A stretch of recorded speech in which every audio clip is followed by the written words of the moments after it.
Hi, this is Anthony with MakeWeirdMusic.com, and today we're here with Julie Slick from Philadelphia. Julie, thank you so much for joining us. Thank you so much for having me. It's great to be here.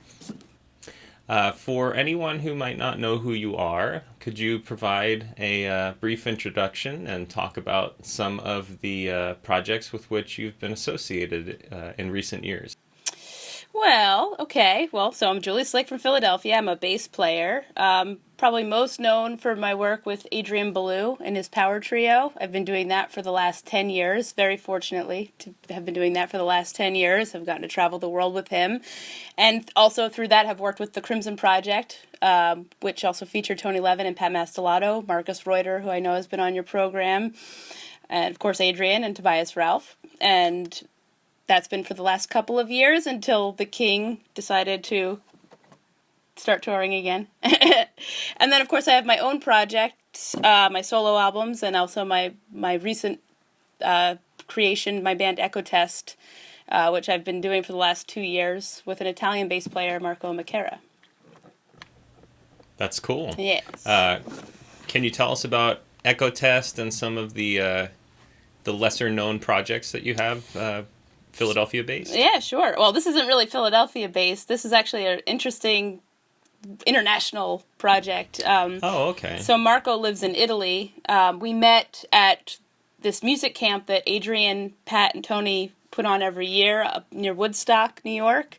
They do these music camps all summer long at this resort, Big Indian, Full Moon Resort. And it's the Three of a Perfect Pair music camp. They've been doing it for 5 years now, since 2011.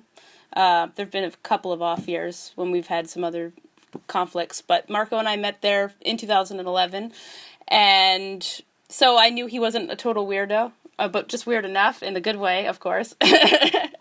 And when I was on tour with the Crimson Project in 2014, I had also, earlier that year, given up my apartment in Los Angeles. I had moved from Philly to LA for a year to try and pursue some other musical things, as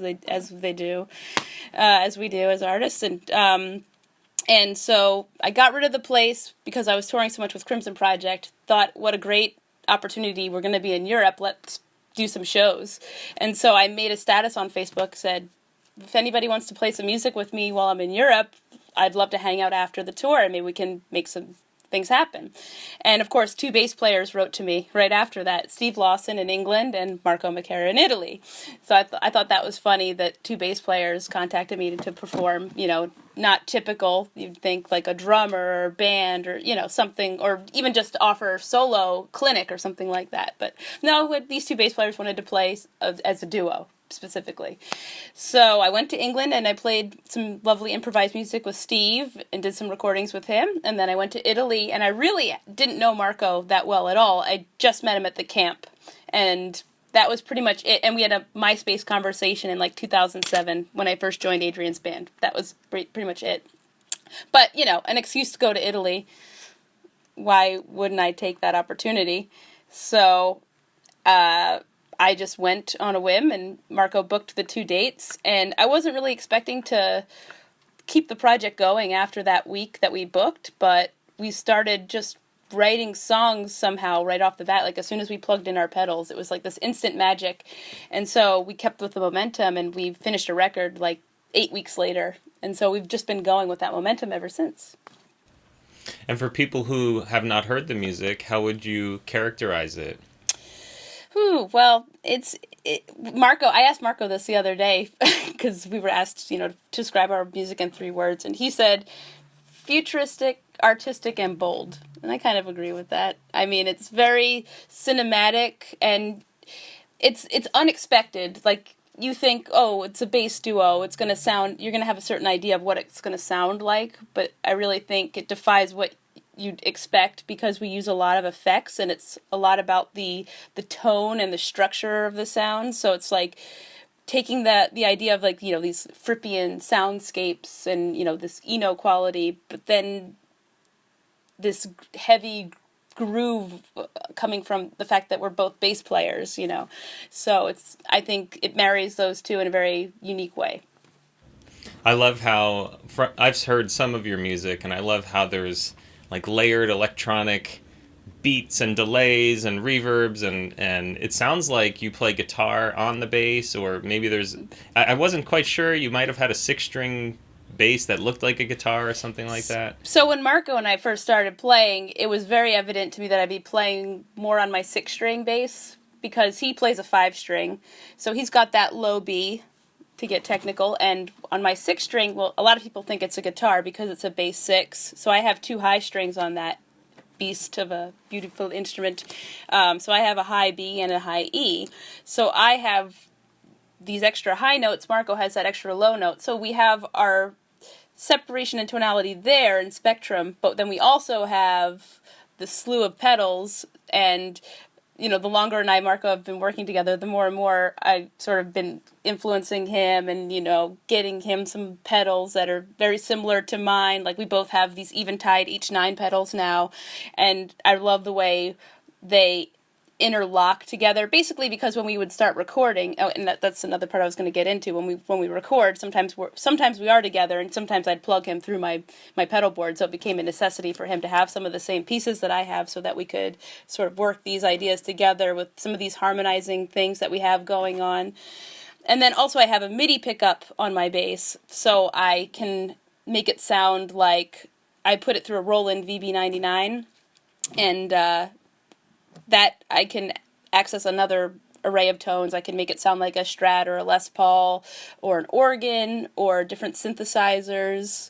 And then, of course, I take the output of that and put it through my pedal board, so I can, make it sound totally crazy, put it through these harmonized pedals, through these different reverbs, through my loopers. So it really takes it...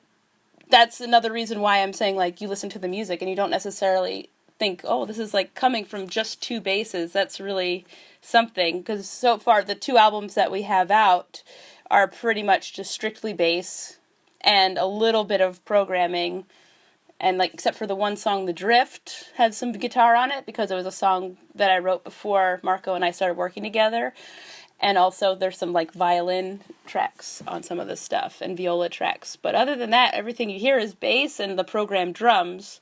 And that's another thing that I was going to get into. Sorry to answer your question in such a long-winded way, but growing up with my brother, who is the original drummer of the power trio with Adrian, I'm used to having, literally the drum set would be right here behind me, and I would be standing over there where the TV is, and we'd be jamming King Crimson songs in our living room and recording them, and so I'm used to, Eric, play a beat, and when I have an idea. So whenever I come up with a new idea, I use the computer and the technology in such a way, it's my digital brother, all right, let me just I can't call up Eric and say, hey, can you play this, we're getting close to that point, but as far as it stands now, it's easier for me to just open up Logic, make a quick program with, Ultra Beat or something, and then I record my idea, and then I usually end up making 4 more drum tracks because I like weird polyrhythm stuff and playing against that. And that helps me because, playing to a click is obviously very boring and not easy to do when you're trying to get a vibe going, especially as a bass player. So that was my long-winded answer for that. That's why our music sounds the way it does. So That's cool. Yeah. Don't worry about being long-winded. That's what people want. Yeah. That's what they like about these interviews. So, did you record anything with Steve Lawson? Yes, we did. Steve always records everything. So I think we put that up pretty quickly after it happened too. We're due though for some more because I think we really haven't done anything since then. So we should. But we have put up, I think it was called Marinate. It was offered as a free download for those that bought. I think we were offering it when we released our first Echo Test record, Fourth Dementia, which was before we were called Echo Test. It was still Julie Slick and Marco Macara at the time.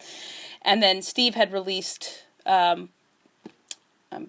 forgetting he releases so much music, what specific release it was, but if you bought both of those, we offered Marinate as a free 4-song EP. That was recorded that wasn't recorded at the gig though. I wonder if he has the gig. Good question. I think he put one of the SoundClouds up. Okay, one cool. of the songs up on SoundCloud. I think that may have been also the gig that we did with Andy Edwards on drums. So it's a trio, actually. Very cool. Yeah. And I just spoke with Steve Ball the other night, and he Nice. talked all about the tiny orchestral movements, and we have some sample audio that we'll be posting in, I don't know, a Awesome. week or two, something like that. How did you get involved with that whole Guitar Circle, King Crimson world?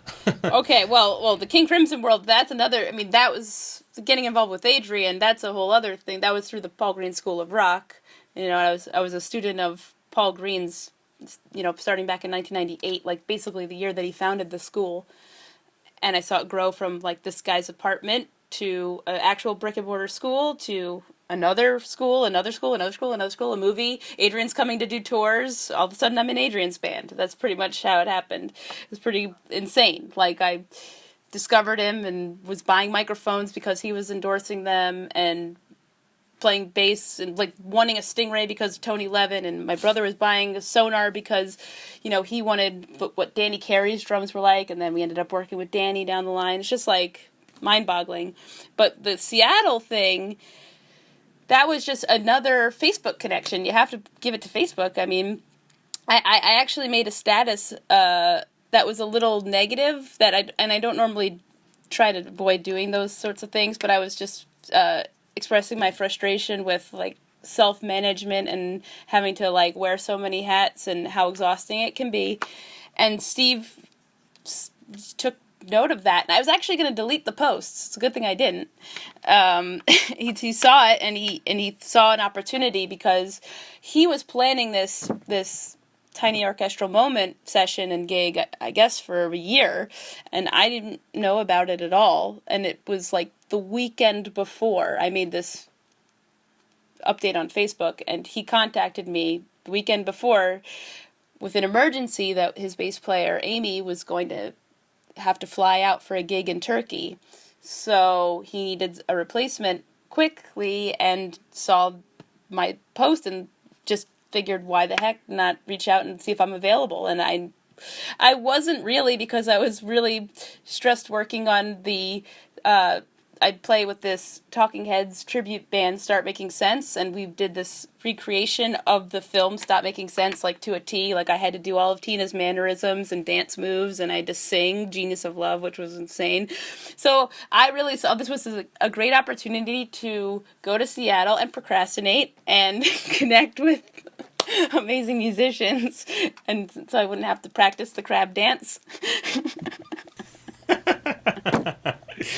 Yeah, I've seen the Instagram posts. I can't believe how intentionally accurate and like to every detail you guys have gotten It with was it. so nerdy. It was completely like so specific. Making I straightened my hair. That means it's serious. If somebody put the thing hot iron on my head, not messing around. I hear you. My wife does it every day. I can't believe she's not scorched all across her forehead. Well, I was so scared because of the, putting the blue in my hair now, and it keeps, creeping in more and more and more and more blue, which is, I think it's cool, but as long as the stylists keep letting me do that, that's fine. But, things like that, like I'm already burning my head. This is the kind of, breaking news I know you want to talk about on Make Weird Music. Absolutely. Yeah. Tell me more about your hair. Yeah, exactly. What's the actual combination of colors? Like, it's hue 64, like, yeah. People get really into the details of instruments. I don't know why we can't get into hair colors. I know. I mean, honestly, I have no idea. That's why I pay somebody else to do it. So, for someone who would like to get into your music, where do you suggest they start in terms of hearing Julie Slick, an innovator on the bass, and someone who thinks outside the box? Well, definitely my Bandcamp is the best place right now and I even have a subscription service available. So, like, for $15 a year, you get all of my music, which is a lot of albums. I think there's 10 up there right now. So that alone is worth it. And so you get all of that. Plus I update with like behind the scenes videos and working on new demos, like in the studio, on tour, kind of stuff, and I hope to be putting more of those sorts of videos up soon. I hope to be on the road soon, more with Echo Test and with Adrian in the coming months.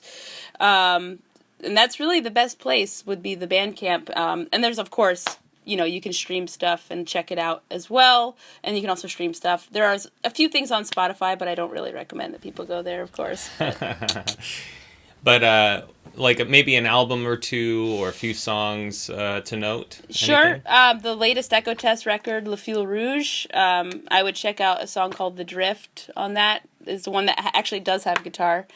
And also the last track, Pleasant Torture, is quite nice. And then there's the other album, Terroir, which looks like this, my second solo record, which came out a couple years ago now. And that one features a bunch of awesome guests like Adrian and Steve Ball, actually. And who else? Pat. A lot of people. It's awesome. David Torn plays amazing guitar on that as well. So that's something a little bit different, a little bit older. But, I think it's cool to check out the sort of evolution of the way things are going with my career. Excellent. That's great. Yeah. Thank you very much. Yeah. And I look forward to seeing you on tour. I'm sure you'll come through Phoenix at some point. Oh, yes. I missed the last Crimson Project / Oh, that was with Danny, too, when we played in Phoenix. I know. Man. I punched myself for it, so. But awesome. Thank you so much for your time. I really appreciate it, Julie. Thank you so much, and hopefully you get to work on time. Yeah, thanks.